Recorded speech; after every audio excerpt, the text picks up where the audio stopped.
नमस्कार, आप live cities देख रहे हैं। मैं हूं गरिमा भारती। कहा जाता है कि सफलता को अगर आपको हासिल करना है तो केवल कड़ी मेहनत और आत्मविश्वास बनाए रखिए। सफलता को आप तक पहुंचने तक कोई भी नहीं रोक सकता है। कल से ही आप शुभम कुमार का नाम सुन रहे होंगे, क्योंकि शुभम कुमार ने इतिहास रच दिया है। यूपीएससी में पहला रैंक लेकर आए हैं। देश भर के तेज तर्रार विद्यार्थियों को पीछे छोड़ते हुए कटिहार जिले के एक छोटे से गांव से आने वाले शुभम कुमार ने हिस्ट्री क्रिएट कर दी है। शुभम कुमार की चर्चा हर तरफ हो रही है। लोग उनसे बात करना चाहते हैं, उनको एक झलक देखना चाहते हैं, बधाई देना चाहते हैं।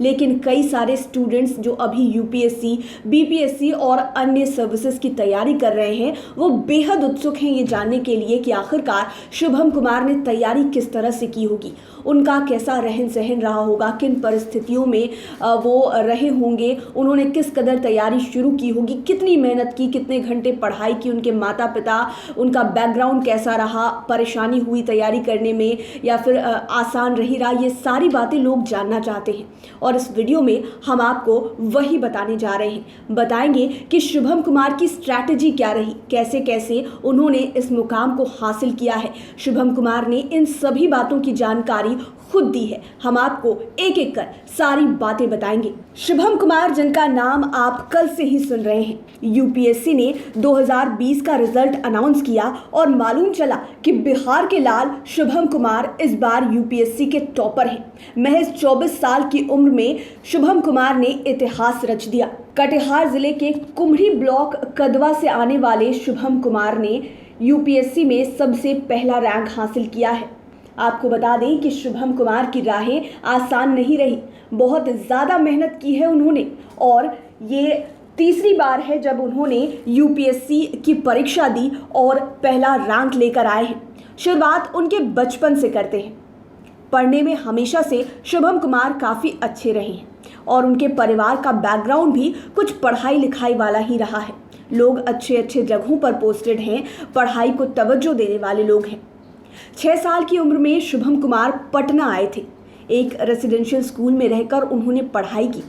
उसके बाद वे 6ठी क्लास में फिर से कटिहार लौट आए और विद्या विहार स्कूल पूर्णिया में उन्होंने एडमिशन करवा लिया।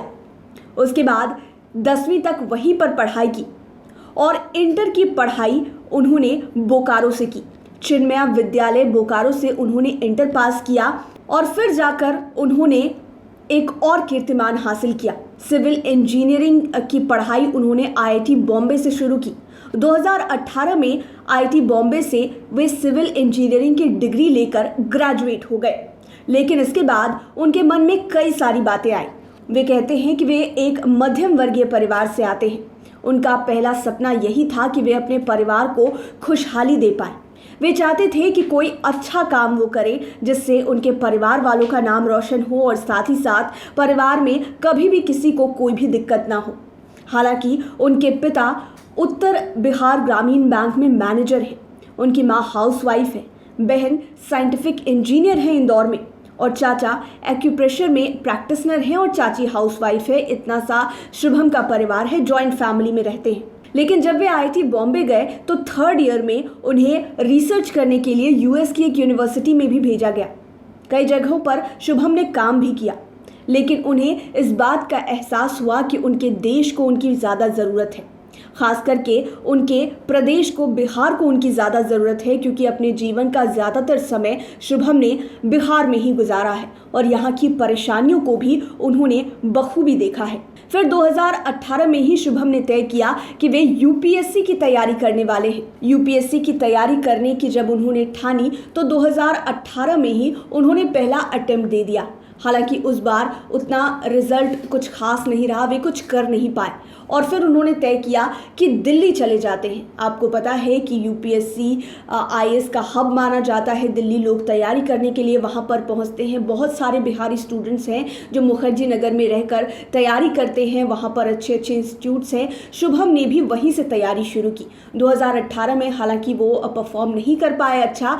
फिर 2019 में दोबारा उन्होंने पूरी तैयारी के बाद परीक्षा दी और 209वां रैंक लेकर आए। और आपको बता दें कि 209वें रैंक के साथ IDAS यानी कि इंडियन डिफेंस अकाउंट सर्विसेज में उनका जो सिलेक्शन हो गया और फिलहाल वे पुणे में ही इसकी ट्रेनिंग कर रहे हैं। लेकिन ट्रेनिंग के बावजूद फिर से शुभम ने अपनी तैयारी को और ज़्यादा रफ्तार दी।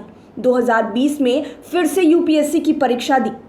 इन्होंने 2020 की परीक्षा में पहला रैंक हासिल किया, जिसकी वजह से शुभम की चर्चा देश विदेश के कोने कोने में हो रही है। आपको बता दें कि शुभम ने कहा पूरे 3 साल शुभम ने कंटिन्यूअसली 7 से 8 घंटे तक पढ़ाई की।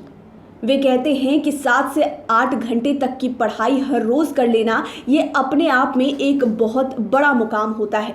इसको कंटिन्यू रखना ये बहुत बड़ी बात होती है और इसमें उनके परिवार वालों ने पूरी मदद की, दोस्तों ने मदद की, हमेशा कहा कि तुम ये कर सकते हो। हमेशा पॉजिटिव बातें उन्हें कही गई और इसका जो फल है वो शुभम के रिजल्ट्स में दिखाई भी दे रहा है।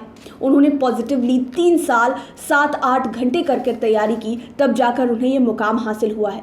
हालांकि सोशल मीडिया से काफ़ी वे दूर रहे, इंटरनेट का उपयोग उन्होंने खूब किया, पढ़ाई में जहां दिक्कत होती थी गूगल की मदद लेते थे, लेकिन सोशल मीडिया से कोसों दूर रहे। आपको बता दें कि ऑप्शनल पेपर में शुभम ने एंथ्रोपोलॉजी लिया, दिल्ली में ही इसकी तैयारी की। GS के पेपरों की भी उन्होंने तैयारी की थी वहाँ पर और 2018 में ही इन्होंने उस तैयारी को पूरा कर लिया था और फिर उसे रफ्तार देते देते 2020 की परीक्षा में भी उसका उपयोग किया और रिजल्ट आपके सामने है। हालांकि शुभम चाहते हैं कि बिहार कैडर उन्हें मिले, उनकी ये इच्छा है, अंदरूनी इच्छा है कि बिहार के लिए उन्हें सेवा करने का मौका मिले। IDAS में तो फिलहाल उनकी पोस्टिंग हो ही जाएगी। UPSC उन्होंने एक बार और क्लियर किया, लेकिन वे चाहते थे कि उन्हें और अच्छा रैंक मिले ताकि वे लोगों की जो सेवा है वो ग्राउंड लेवल पर रहकर कर सके और वे चाहते हैं कि बिहार में उनकी पोस्टिंग हो ताकि बिहार के लोगों की वो मदद कर पाएँ और बिहार की समस्याओं को दूर भी कर पाएँ। तो आपने जाना कि शुभम कुमार ने कैसे कैसे पूरी तैयारी की है, किस तरह का उनका बैकग्राउंड रहा है, परिवार वालों ने कितना साथ दिया। इंजीनियरिंग बैकग्राउंड से आते हैं, परिवार में भी लोग पढ़े लिखे हैं, आपको प्रोफाइल से ही पता चला होगा कि कितना ज़्यादा सपोर्ट उनको मिला होगा और उन्होंने UPSC में पहला रैंक हासिल किया है। बेहद खुशी की बात है पूरे बिहार के लिए भी, कटिहार ज़िले के लिए भी। वो जिस गाँव से आते हैं वहाँ के लोग भी उनसे बहुत ज़्यादा खुश हैं और सभी की उम्मीदों पर शुभम कुमार काफ़ी खड़े उतरे हैं और हम भी चाहते हैं कि इस तरह का रिज़ल्ट जो है वो हर बार बिहार से सामने आए, बिहार के जो स्टूडेंट्स हैं वो काफ़ी अच्छा परफॉर्म करें और राष्ट्रीय पटल पर बिहार का नाम रोशन होता रहे। लेकिन इसके लिए ज़रूरत है कि उन्हें प्रॉपर गाइडेंस मिले। जिस तरह से शुभम कुमार के परिवार वालों ने उनका साथ कभी नहीं छोड़ा, हमेशा पॉजिटिव बातें कही, हौसला अफजाई की उनकी, तब जाकर ही वे पढ़ाई के साथ साथ परिवार वालों की मदद से ही इतना अच्छा रैंक हासिल कर पाए हैं। आप लाइव सिटीज़ के साथ बने रहें, हमारे चैनल को सब्सक्राइब करें। ये वीडियो फेसबुक पर देख रहे हैं तो पेज को लाइक करें, साथ ही साथ आप हमें ट्विटर पर भी फॉलो कर सकते हैं। धन्यवाद।